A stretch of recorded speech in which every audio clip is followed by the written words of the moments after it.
Welcome to Wired to Be Rich. If you're here, you're not just looking for motivation, you're looking for strategy. And today is going to be an extra special episode because I'm bringing on our very first guest. I want you all to meet Matthew, a principal network architect with 17 years of experience. He started out on the help desk, worked his way up to network engineer, and now leads at the highest level of his field.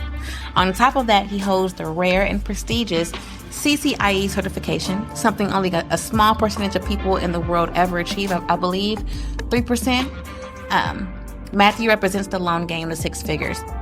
Years of building skills, stacking credentials, and mastering his craft. My path, on the other hand, looks completely different. I didn't wait for credentials or permission slips. I learned to leverage my skills and mindset to chase opportunities before the traditional experience caught up. Neither way is better. They just work differently, and that's what we're diving into today. 2 roads to 6 figures and how you can figure out which one fits you best. Let's jump right into it. She's not just a podcast host. She's a movement. Manda Leea is teaching people how to break cycles and build real wealth, mentally, financially, and spiritually. People all over the world are waking up to her message. Wired to be Rich isn't just a podcast, it's a mindset shift. She makes you believe again in yourself, in your power, and your ability to actually have the life you always known was meant for you. Hi, everyone. I'm Manda Leea, entrepreneur, speaker, and founder of Balance and Destiny, and this is Wired to be Rich. First, I want to say thank you so much for being here today, Matthew, and giving my viewers your insight and expertise on your road to 6 figures. Let's start with your road. You didn't just wing it. You really took the structure path. Certifications, building your skills step by step, and stacking wins over time. And honestly, that takes patience. Most people want the quick payoff, but you played the long game. So tell me, what were the certifications or skills that really moved the needle for you? Like, I want you to think about the ones that made you think, okay, this was worth it. Well, first of all, thank you so much for having me. I'm really privileged to be here and, speak to your listeners. So to answer your question, let me go ahead and dive right in. Probably my first certification that I received. I'm a network architect now, but mainly been working as a network engineer. And Cisco is a large networking company. They offer certifications. And their entry-level cert, the Cisco Certified Network Associate, was my first one. And that one really showed me what I didn't know and kind of opened my eyes up to the larger world of networking. And it really kind of lit a fire under me, and it really kind of ignited my passion. The most recent one, the latest one that I received, the CCIE, the Cisco Certified Networking Expert. It's incredibly difficult. It's an 8-hour test. It's very challenging. Very few people obtain it. And that one was the pinnacle for me. It really kind of solidified the fact that I have mastered my craft. I'm always a student of learning, but those two really set me up for success in my field. Awesome. And you have invested years into this craft before things really started clicking. So how did you know it was worth sticking with? Like before you saw the payout, how did you know it was worth sticking to? Because I feel like most people would have tapped out way earlier in the process. Yes. So I would say that honestly, it didn't, to be perfectly honest. For me, going into it, I really found a passion. I tried different careers. I've tried various other endeavors. But when I finally stumbled into technology and networking specifically, it really lit a fire under me. And that motivation really led me to where I am. Now, looking back, what I can tell you is having the passion for something, then all the money and the success follows it. But I didn't know that at the time. At the time, it was purely the love of my craft. Nice. And now that you have gone through that, what's the biggest upside of that structured, credentialed route? Besides, having all the cool letters after your name now. Well, it's funny because if you would have asked me at the time, I would say I didn't think it was structured. I had quite a few jobs. I've done a little bit of everything, actually, from little bit of everything. A call center Didn't here, you say like ballet at one point too? valet at one point. I worked at a 7-Eleven. I worked at a Best Buy, a Circuit City. They don't even exist anymore. An Alltel, You're not customer talking our service. language. I, I have been doing this a while. So I definitely bump my head a lot. Technically, I don't even have a college degree. I just have lots of experience and certification. So I really don't think my approach was structured. But once I did find what I was passionate about, I started pursuing that with a lot of perseverance. And I'll also, to put a bow on it, I think those experiences did give me an appreciation for hard work, customer service, perseverance. Those, the skills and the knowledge gets you in the room, but the soft skills, the things that people sometimes take for granted, that's what really keeps you there. And so what I really love about your story so far is that it really shows not just myself, but also my viewers how stability and credibility come from putting in time. Those certifications that you just named, and I know you have a lot more, but you only named about two, but he has a lot more. They aren't just pieces of paper. They open doors. They give people confidence in who you are, and they make you unshakable in your field. And it's not the fastest route, but it's definitely the solid one. Now, for my viewers, like, okay, great. We know that he took a different path. Where's the shortcut information? I want to talk to you and flip it back to me and talk about my road. And mine looked nothing like Matthew's. I don't have certifications. There was no waiting around until I had the perfect experience on paper. I did do the shortcut route, more about mindset, leverage, and finding those little loopholes that honestly weren't cheating. They were just smart positioning. One of my favorite hacks was using interviews almost like free coaching sessions. I had to walk in, ask good questions, and position myself as if I already had the level of experience. And the crazy part is, people started treating me like I did. That shortcut shaved years off my timeline and pushed me into careers way faster than the average path. And here's the real driver for me: freedom. I've always been obsessed with structuring my work. As you know, I talk about it with you all the time, in my energy, my body, and my lifestyle, not the other way around. That was my North Star. I didn't want to be tied to just one credential or one forever job. I wanted options. Very nice. Interesting. Interesting. Yeah. So hearing that, it kind of makes me want to ask you a few questions. And my first one that comes to mind is someone who's used those shortcuts and has multiple streams of income. How did you know you could do it? How were you able to manage your time from all of those different sources pulling you in different directions? So that's a really good question. And honestly, for me at first, I didn't know I could manage all of the streams of income I have now. I had to test it. And the key for me was energy management more than time management. Instead of asking, do I have enough hours in the day, I asked myself, like, do I have the energy for this? And once I figured out what work I could do when I was most focused and what I could delegate, automate, or even just drop, I started stacking those income streams without burning out. And I'm going to be real, sometimes it is messy, but the bigger picture for me was and still is freedom. I wasn't afraid to experiment, and I'm still not. I trust myself to adjust if something isn't working. And that's what made it possible to juggle those multiple streams without it feeling like impossible. Okay, that's a really good answer.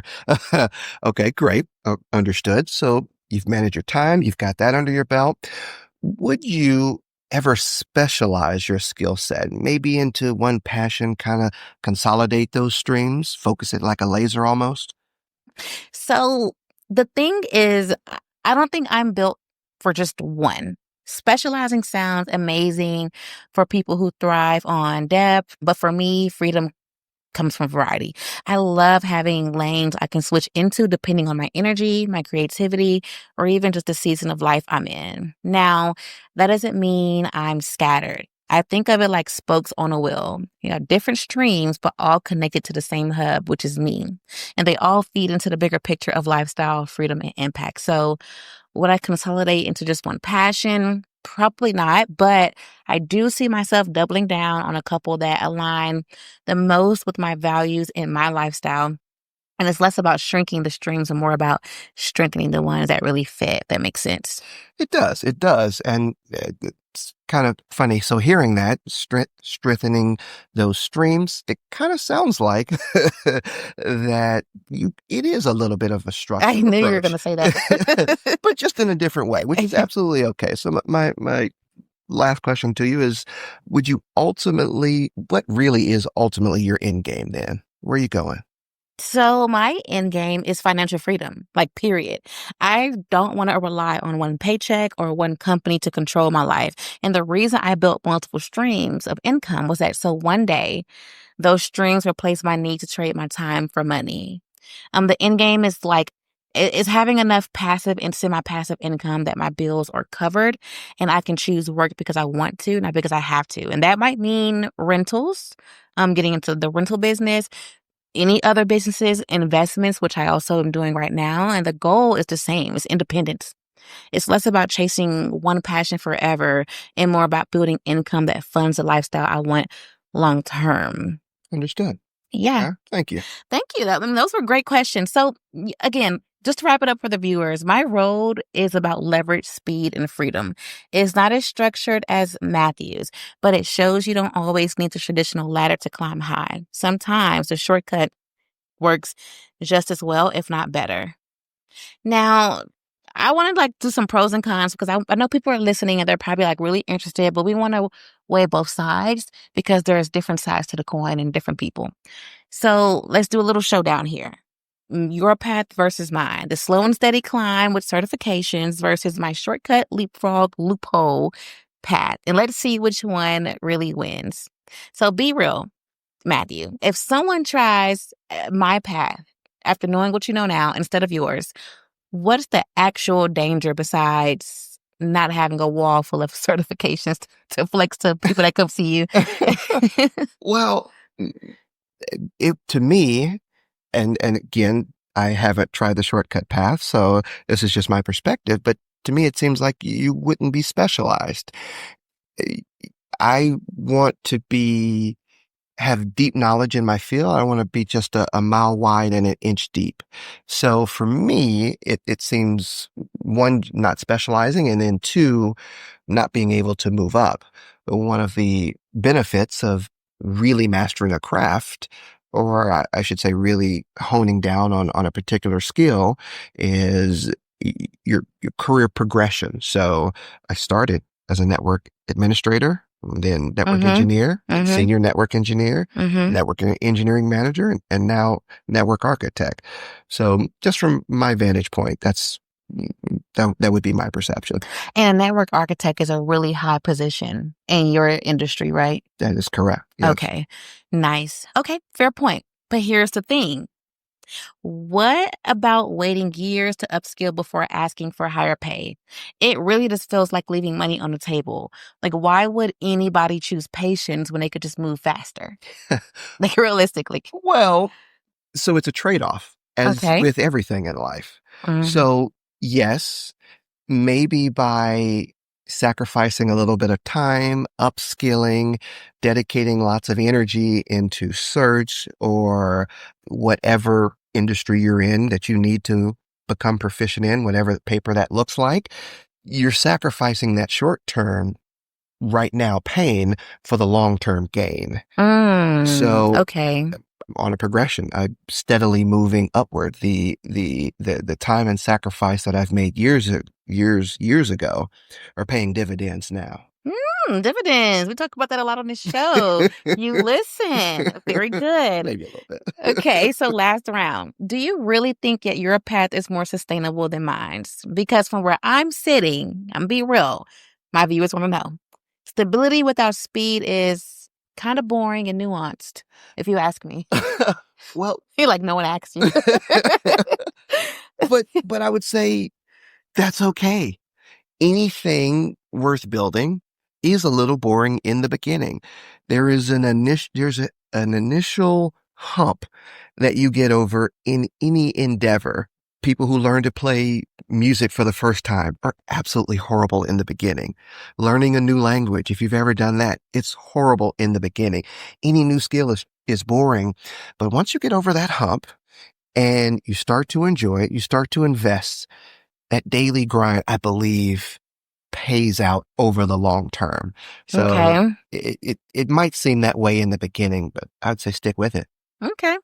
So to wrap it up for the viewers on this part of the show, we landed basically saying that my shortcuts give you speed. You can level up quick, make moves fast, but the flip side is to what Matthew just stated. Sometimes you're reinventing yourself over and over, and it can feel very shaky. And for those of you that like foundation, my path may not be the best one. But those of you who like the chase of the thrill and the excitement of moving quickly, this is for you. Matthew's structure path gives you stability and credibility that lasts decades. As you can see, he's been doing this for 17 years and has not even reached a pinnacle, but he's already so high up in his industry. But the trade-off is time. It's not instant. You've got to grind it out. He's someone that he stated he didn't graduate, but he took time to hone on his skill set. So listeners, you tell us, are you team shortcut, Manda, or team structure, Matthew? So let's talk about some real value here. I want to talk to the viewers that are like, okay, you know what? Maybe I do want shortcuts, or maybe you don't. We argued the paths. Now let's hand out the cheat codes. This is the, if you're going to do it, here's how not to blow it section. So please take your notebook out, your notes out, and take notes. Matthew, let's say someone's impatient like me, but wants your level of credibility. What's the one shortcut they could actually pull off without wrecking their entire career? I would say you can't. So Really? there are some disciplines that require a dedicated skill set, and not just skill, but also experience. And for the impatient, unfortunately, I don't always think there is a shortcut in that particular instance. There are some opportunities out there for that, but depending on where you want to go, sometimes it just takes a little bit of patience, and that's okay. Okay. So, but what about the fake shortcuts, the ones that look shiny, but just waste people's time? What would you put on the don't even try it list? So I don't want to be hard on the people who are looking at shortcuts and looking to try different things, because I really do want to encourage people to try everything. Mm-hmm. One of the things that I am grateful for is early in the career, I had all of those jobs that I mentioned earlier. Mm-hmm.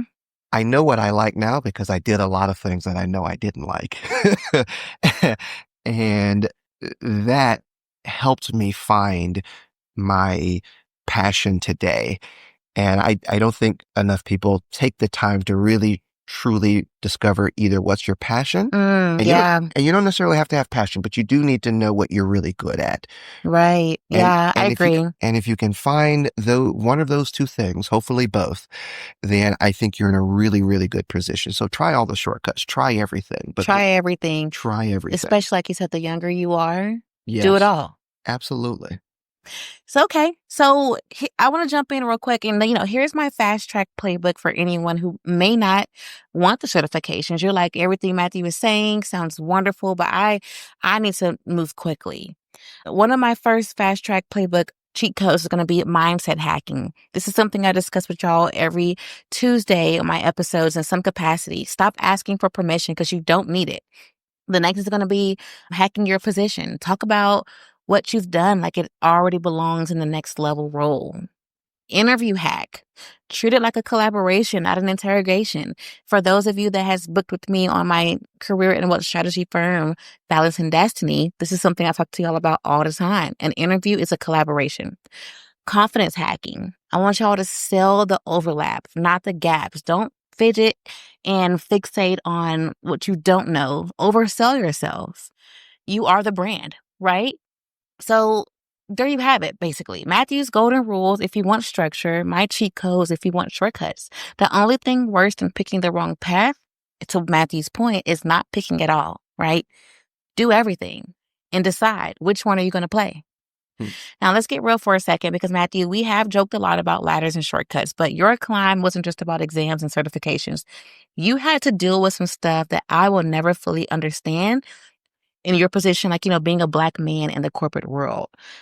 Okay, so how has that shaped your path? If you don't mind sharing that story with us. Not at all. Not at all. So we live in America. Yes, we do. And while I fully acknowledge that there have been exponential leaps and bounds in progress, there are still biases in the workplace.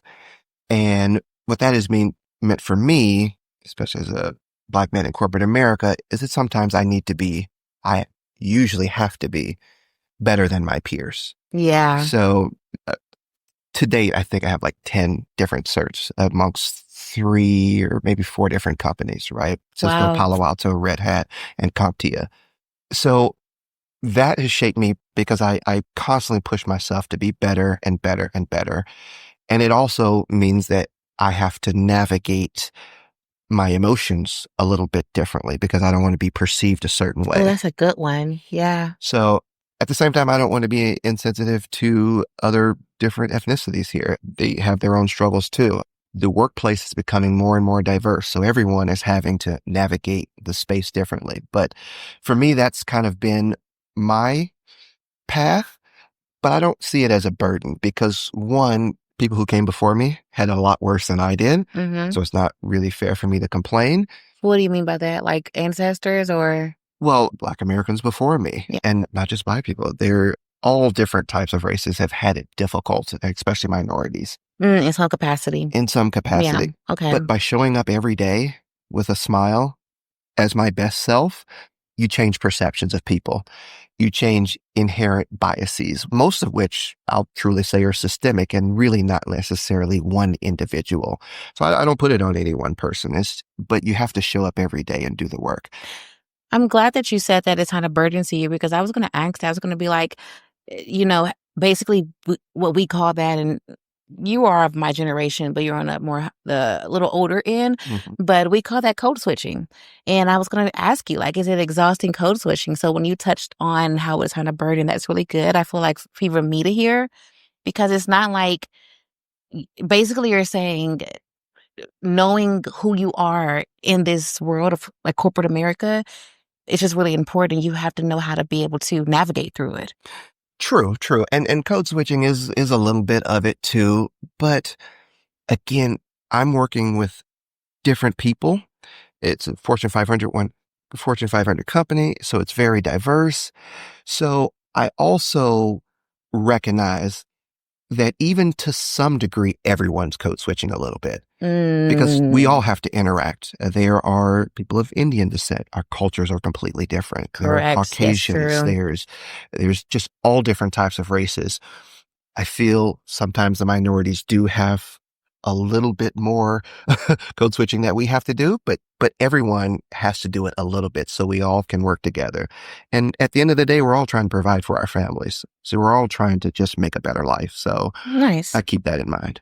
So that's what blows my mind. Some people, I feel like, just especially in today's time, really complain about having a tough boss. I've been that person before, or just boring training. And meanwhile, you're out here dodging biases and still stacking your skill sets. You basically ran the career race with ankle weights and still finished first. That's an amazing analogy. Make me feel like Usain Bolt. But here's the thing. We all have ankle weights. We just wear them differently. Mine happens to be that I'm an African American and a male, but others might be female. Others might be this or that. Everyone has their own weights in their own different ways. So if you realize that, then it forces you to work harder because everyone is encountering their own different challenges. If you're in the workplace long enough, you will always encounter a bad boss, a horrible coworker, a person that just talks too much. Those individuals exist everywhere. But if I know that, then I can prepare myself in order to deal with them in a way that's productive because I'm not going to allow any one individual to hamper my success. I know why I'm there.